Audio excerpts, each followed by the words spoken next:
Secara psikologis, otak kita dirancang dengan sebuah sistem pertahanan yang unik. Otak kita selalu mengira bahwa orang-orang yang kita cintai, terutama keluarga dan orang tua kita, akan ada selamanya di dunia ini.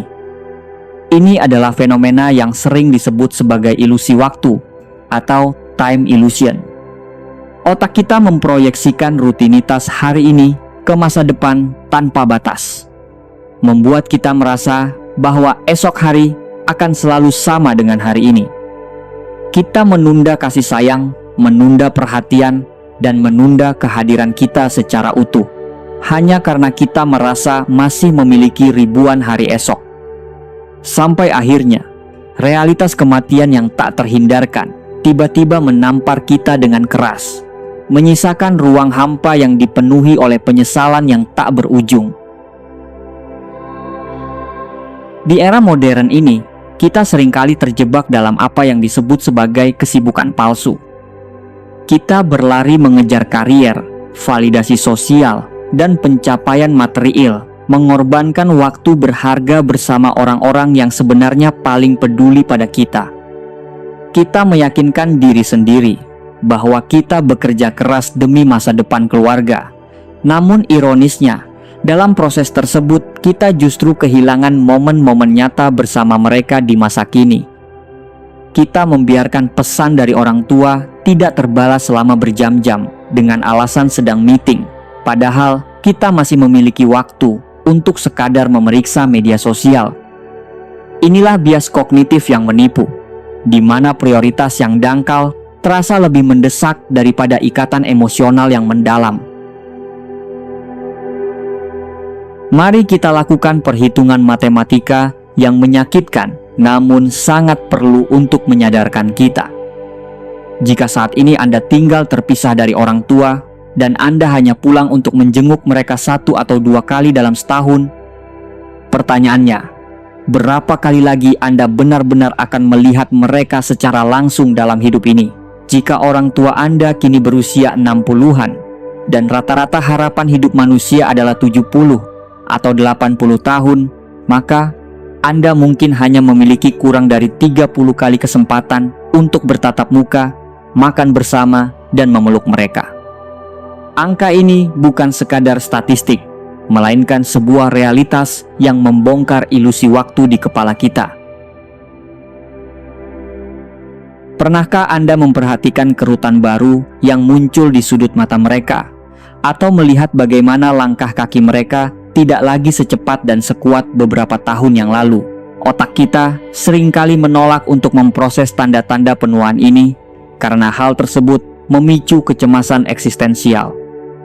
Kita lebih memilih untuk melihat mereka melalui lensa ingatan masa lalu saat mereka masih muda, kuat, dan seolah tak terkalahkan. Namun, realitas fisik tidak bisa dibohongi. Setiap helai rambut putih yang bertambah adalah alarm biologis yang mengingatkan bahwa siklus kehidupan terus berputar tanpa kenal kompromi. Mengabaikan kenyataan ini hanya akan memperbesar gelombang penyesalan di kemudian hari. Dalam berbagai studi psikologi mengenai duka dan kehilangan, satu tema konsisten yang selalu muncul dari mereka yang baru saja kehilangan orang tua adalah perasaan bahwa waktu yang diberikan selalu terasa kurang. Penyesalan itu jarang berkaitan dengan masalah finansial atau kesuksesan karier. Penyesalan itu selalu berpusat pada hal-hal kecil yang terlewatkan. Mengapa saya tidak lebih sabar saat mendengarkan ceritanya yang diulang-ulang? Mengapa saya lebih sering menatap layar ponsel saat makan malam bersama mereka? Rasa bersalah ini menjadi beban psikologis yang berat karena tidak ada mesin waktu yang bisa mengembalikan detik yang telah terbuang sia-sia demi kesibukan yang sebenarnya tidak esensial. Untuk menghadapi krisis psikologis ini, kita harus mencari panduan dari masa lalu. Lebih dari 2000 tahun yang lalu, para filsuf Stoik di Yunani dan Roma kuno telah memikirkan secara mendalam tentang fenomena penyesalan manusia dan keterbatasan waktu. Tokoh-tokoh seperti Marcus Aurelius, seorang kaisar yang menguasai sebagian besar dunia, serta Seneca, seorang penasihat bijak, menyadari bahwa manusia memiliki kecenderungan alami untuk hidup seolah-olah mereka akan hidup selamanya. Filosofi Stoikisme menawarkan pendekatan yang tidak hanya rasional, tetapi juga sangat emosional dan praktis untuk menarik kita kembali ke realitas, agar kita tidak menghamburkan aset paling berharga yang kita miliki, yaitu waktu. Inti dari pendekatan Stoik terhadap ilusi waktu adalah sebuah konsep kuat yang disebut memento mori, yang secara harfiah berarti, ingatlah bahwa kamu harus mati. Atau dalam konteks ini, ingatlah bahwa orang-orang yang kamu cintai juga akan tiada. Bagi masyarakat modern yang terbiasa menghindari topik kematian, konsep ini mungkin terdengar pesimis atau bahkan menyeramkan. Namun, dalam Stoikisme, ini bukanlah tentang meratapi akhir dari segalanya. Sebaliknya, memento mori adalah sebuah alat kebangkitan psikologis, sebuah lensa kejernihan ekstrim yang dirancang untuk menghancurkan kelumpuhan kita, menyingkirkan hal-hal yang tidak penting, dan memaksa kita untuk menghargai momen saat ini dengan intensitas yang luar biasa. Seneca pernah menulis surat yang luar biasa kepada sahabatnya yang sedang berduka, mengingatkan bahwa kita tidak pernah benar-benar memiliki orang-orang yang kita cintai. Kehidupan ini hanya meminjamkannya kepada kita. Alam semesta berhak mengambil kembali pinjaman tersebut kapan saja, tanpa pemberitahuan sebelumnya. Kesadaran psikologis bahwa kebersamaan dengan orang tua adalah sebuah pinjaman yang memiliki batas waktu yang tidak diketahui, seharusnya mengubah cara kita berinteraksi dengan mereka secara drastis. Ketika kita sadar bahwa pinjaman ini bisa ditarik esok hari, kita berhenti mengeluh tentang hal-hal sepele dan mulai merayakan kehadiran mereka sebagai sebuah keajaiban yang sementara namun sangat berharga. Terapkan konsep memento mori pada situasi sehari-hari yang sering membuat kita frustrasi. Misalnya, ketika orang tua Anda terus-menerus bertanya tentang cara menggunakan fitur baru di ponsel cerdas mereka, atau saat mereka mengulang cerita masa lalu yang sama untuk ke-10 kalinya. Secara refleks, otak kita yang sibuk akan merespons dengan ketidaksabaran atau rasa kesal. Namun, jika dalam detik itu Anda berhenti dan membisikkan pada diri sendiri, bisa jadi ini adalah terakhir kalinya aku mendengar suara mereka meminta bantuanku, maka rasa kesal itu akan langsung menguap. Gangguan yang tadinya menyebalkan tiba-tiba bertransformasi menjadi momen indah yang Anda syukuri masih bisa Anda alami. Stoikisme mengajarkan sebuah latihan mental yang disebut premeditatio malorum atau visualisasi negatif. Ini bukan tentang memikirkan hal buruk agar kita cemas, melainkan secara sadar membayangkan kehidupan kita tanpa kehadiran orang yang kita cintai selama beberapa detik. Bayangkan, Anda pulang ke rumah keluarga, namun rumah itu kosong. Bayangkan, Anda tidak lagi bisa menelepon nomor mereka saat Anda sedang menghadapi masalah besar di tempat kerja. Simulasi mental yang singkat dan tajam ini akan menciptakan riset psikologis yang instan. Setelah membuka mata, Anda tidak akan lagi menganggap remeh kehadiran mereka, melainkan dipenuhi oleh rasa syukur bahwa hari ini bayangan buruk itu belumlah terjadi. Terapkan konsep memento mori pada situasi sehari-hari yang sering membuat kita frustrasi.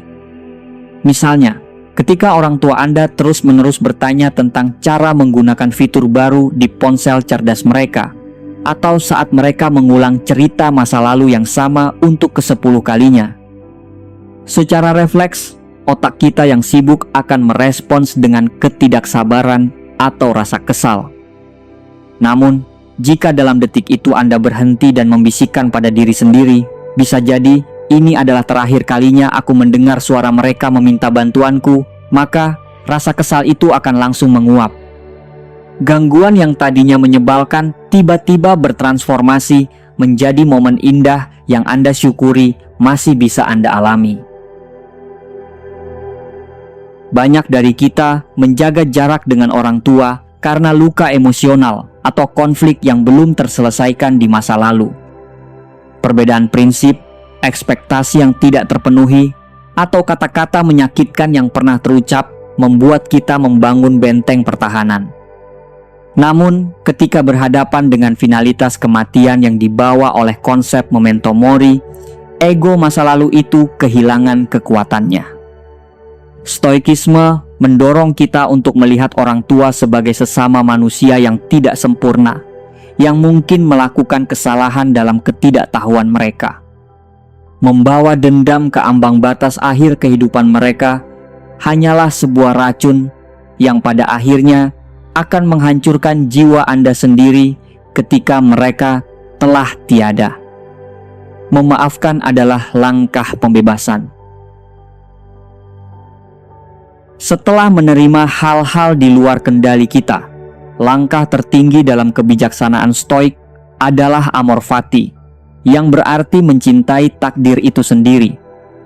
Ini berarti tidak hanya sekadar menerima kondisi orang tua yang semakin menua dengan pasrah, melainkan secara aktif memeluk dan mencintai kenyataan tersebut. Jika orang tua Anda kini membutuhkan bantuan untuk berjalan, jadikanlah momen menuntun tangan mereka sebagai sebuah kehormatan, bukan beban.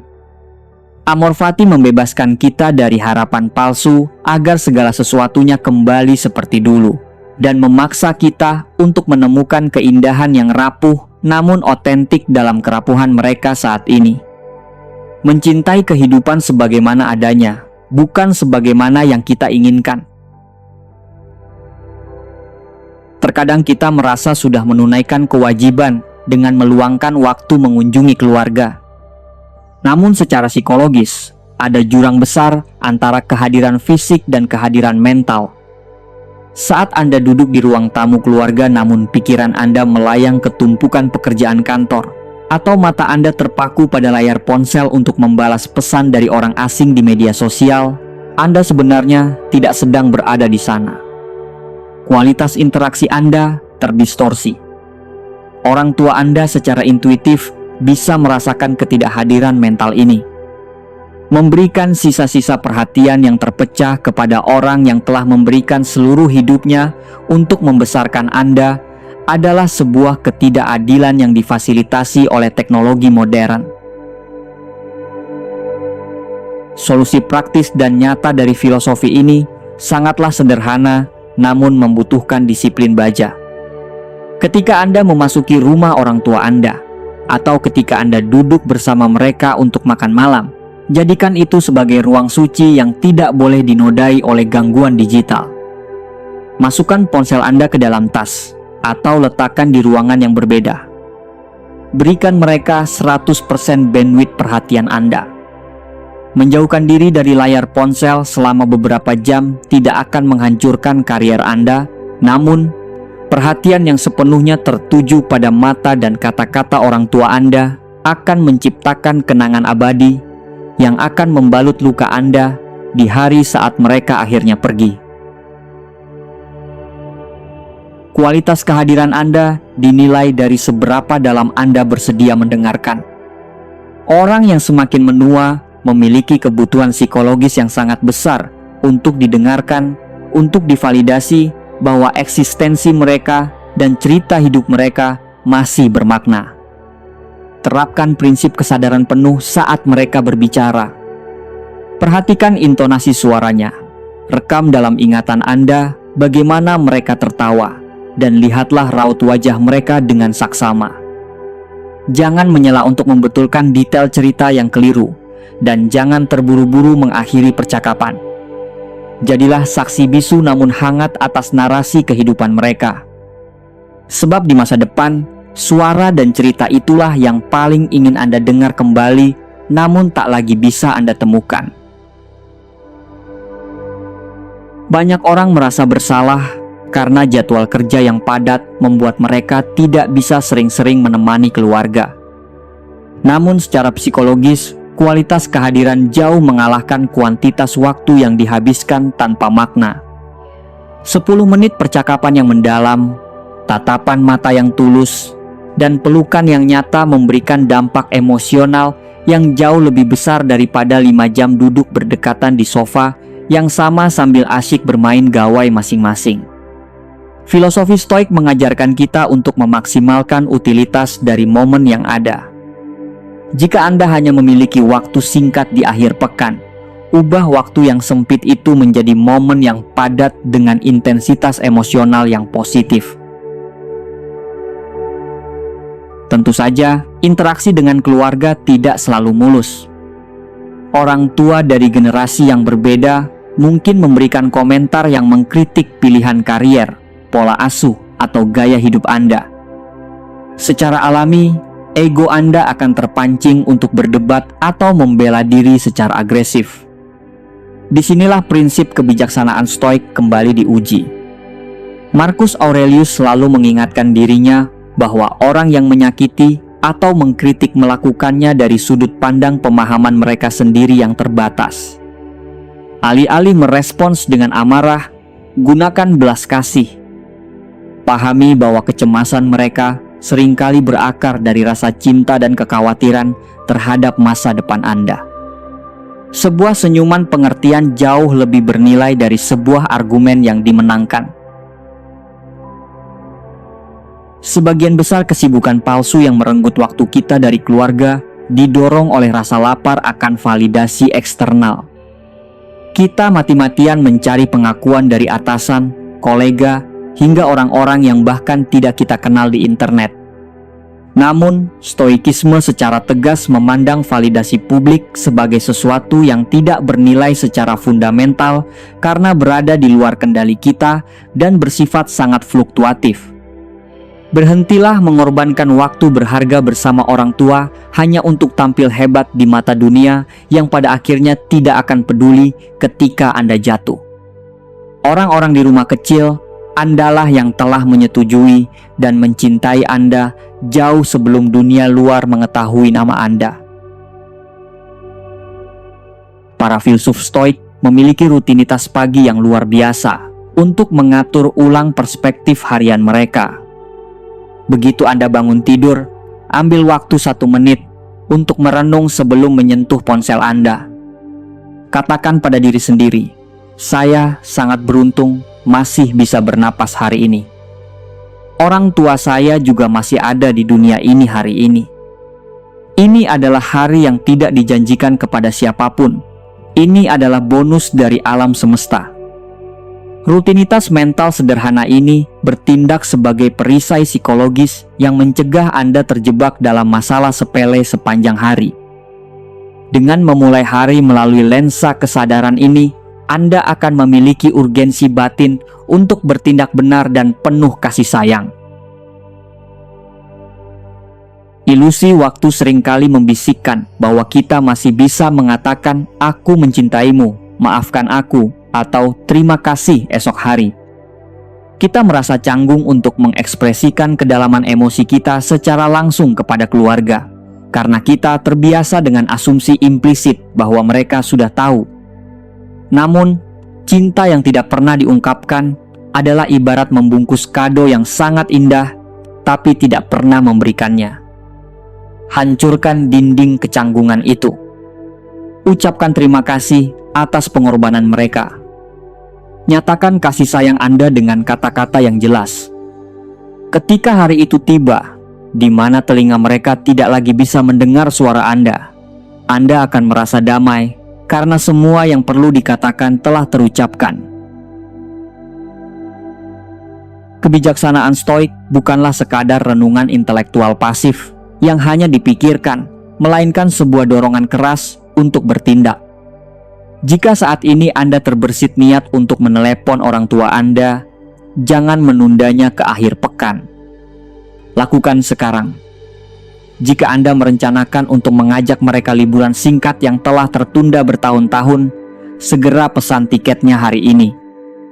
Jangan menunggu sampai beban pekerjaan kantor berkurang, karena alasan kesibukan tidak akan pernah ada habisnya hingga tubuh kita sendiri hancur. Momentum untuk berbuat baik kepada keluarga memiliki masa kedaluarsa yang rahasia. Mengubah niat baik menjadi tindakan nyata saat ini juga adalah penangkal paling ampuh terhadap racun penyesalan. Banyak yang salah paham bahwa merenungkan kematian akan membuat hidup menjadi suram dan depresi. Sebaliknya, menyembunyikan fakta kematianlah yang membuat kita menjalani hidup bagaikan zombie yang berjalan tanpa tujuan di atas roda hamster rutinitas. Kesadaran akan kematian justru adalah sumber energi kehidupan yang paling murni. Saat bayangan memento mori menyertai langkah kita, kehidupan yang tadinya berwarna abu-abu mendadak meledak dengan warna-warni yang sangat cerah. Makan malam sederhana bersama ibu menjadi sebuah perayaan agung. Percakapan di teras depan dengan ayah menjadi simfoni yang indah. Kematian tidak mencuri makna kehidupan, ia justru memberikan makna pada setiap detik yang berjalan. Masyarakat secara kolektif mendefinisikan kesuksesan dengan indikator uang, kekuasaan, dan status sosial. Namun, ketika kita memandang kehidupan melalui kerangka filosofi yang lebih luas, definisi kesuksesan itu hancur berantakan. Tidak ada satupun orang yang terbaring di ranjang kematiannya dan berharap mereka menghabiskan lebih banyak waktu di kantor untuk mengejar promosi. Kesuksesan yang sejati dari kacamata seorang manusia yang utuh adalah kemampuan untuk mengendalikan waktu Anda sendiri, kedamaian pikiran, dan tidak meninggalkan utang emosional kepada orang-orang yang Anda hargai. Membanggakan karier yang cemerlang dengan mengorbankan ikatan dasar kekeluargaan adalah sebuah kegagalan hidup yang terselubung kemewahan. Bagi Anda yang saat ini mendengarkan dan sudah lebih dulu kehilangan orang tua, filosofi ini bukan ditujukan untuk menambah rasa sakit atau menggali penyesalan. Masa lalu adalah domain absolut yang tidak berada dalam kendali kita. Filosofi Stoik menawarkan pelukan penerimaan bagi Anda. Apa yang telah berlalu tidak bisa diubah oleh 1000 air mata. Temukan kedamaian dari kenyataan bahwa Anda telah melakukan yang terbaik dengan tingkat kesadaran yang Anda miliki saat itu. Jadikan kehilangan dan penyesalan masa lalu itu sebagai bahan bakar yang kuat untuk tidak mengulangi kesalahan yang sama kepada pasangan, anak-anak, dan sahabat-sahabat yang saat ini masih mendampingi Anda. Pada akhirnya, cara kita merespons ilusi waktu dan menerapkan memento mori akan menjadi pelajaran hidup yang paling berharga bagi generasi setelah kita. Anak-anak kita mengamati dengan saksama bagaimana kita memperlakukan kakek dan nenek mereka. Jika mereka melihat kita selalu sibuk, absen secara emosional, dan menunda prioritas keluarga demi urusan duniawi, maka kita sedang mengajarkan kepada mereka bagaimana cara mengabaikan kita saat kita tua nanti. Namun, jika kita menunjukkan dedikasi, kehadiran yang tulus, dan kesabaran, kita sedang memutus rantai penyesalan. Kita mewariskan sebuah nilai mulia, bahwa di atas segala pencapaian ambisius, cinta kasih yang nyata adalah puncak pencapaian manusia. Terdapat sebuah paradoks yang indah dalam filosofi kehidupan ini. Semakin kuat kita mencoba menolak kematian dan mengabaikan fakta penuaan, semakin cemas dan terburu-buru kita menjalani hidup, membuat kita melewatkan keindahannya. Namun, ketika kita berani menatap realitas kefanaan dengan mata terbuka lebar, mengakui kerentanan ikatan yang kita miliki, kita justru menemukan cara terindah untuk merawat ikatan tersebut. Menerima bahwa segalanya akan berakhir tidak membuat kita menarik diri, melainkan membuat kita terjun secara total dan utuh ke dalam momen saat ini. Ini adalah tentang mengasihi dengan gagah berani di tengah dunia yang dikuasai oleh bayang-bayang kesementaraan. Mari kita rangkum perdebatan psikologis batin ini. Ilusi waktu adalah mekanisme alami otak kita yang menghipnotis kita ke dalam zona nyaman palsu, mengira orang tua kita adalah figur abadi yang bisa kita datangi kapan saja. Jebakan kesibukan membuat kita mengorbankan intan permata demi mengejar batu kerikil. Namun, para pemikir masa lalu telah merumuskan penawarnya melalui konsep memento mori dan kesadaran akan dikotomi kendali. Dengan secara rutin mengingatkan diri sendiri bahwa batas waktu kita di dunia ini sangatlah pendek, kita dipaksa untuk membangunkan kesadaran kita yang tertidur.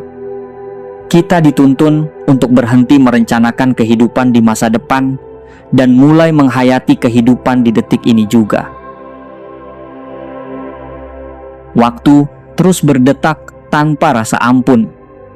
Saat Anda mendengarkan kalimat ini, detik-detik berharga dalam hidup Anda telah berlalu dan tidak akan pernah terulang kembali dalam sejarah semesta. Jangan biarkan video ini berakhir hanya sebagai konsumsi hiburan intelektual semata. Pengetahuan yang tidak dieksekusi hanyalah beban tambahan di pikiran Anda. Anda memiliki kekuatan absolut untuk mematahkan siklus penyesalan universal ini sekarang juga.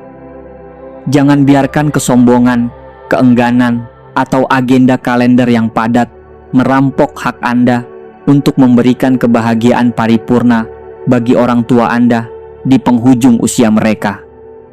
Momen paling sempurna untuk berubah bukanlah besok, melainkan hari ini, di detik ini juga. Setelah layar ini menjadi gelap, hentikan semua aktivitas Anda sejenak. Ambil ponsel Anda, namun kali ini bukan untuk menggulir lini masa tak berujung. Cari nama kontak orang tua Anda atau anggota keluarga terdekat yang membesarkan Anda. Tekan tombol panggilan tersebut. Saat mereka mengangkatnya, dengarkan baik-baik suara napas mereka. Tidak perlu membahas hal-hal rumit. Cukup tanyakan kabarnya, ceritakan sedikit hari Anda, dan katakan bahwa Anda menyayangi mereka. Jika jarak memungkinkan, rencanakan kepulangan Anda minggu ini. Hadirlah untuk mereka hari ini, agar di masa depan kelak, Anda tidak perlu menatap pusara mereka dengan membawa air mata penyesalan yang terlambat. Ingat, memento mori. Waktu kita sangatlah terbatas.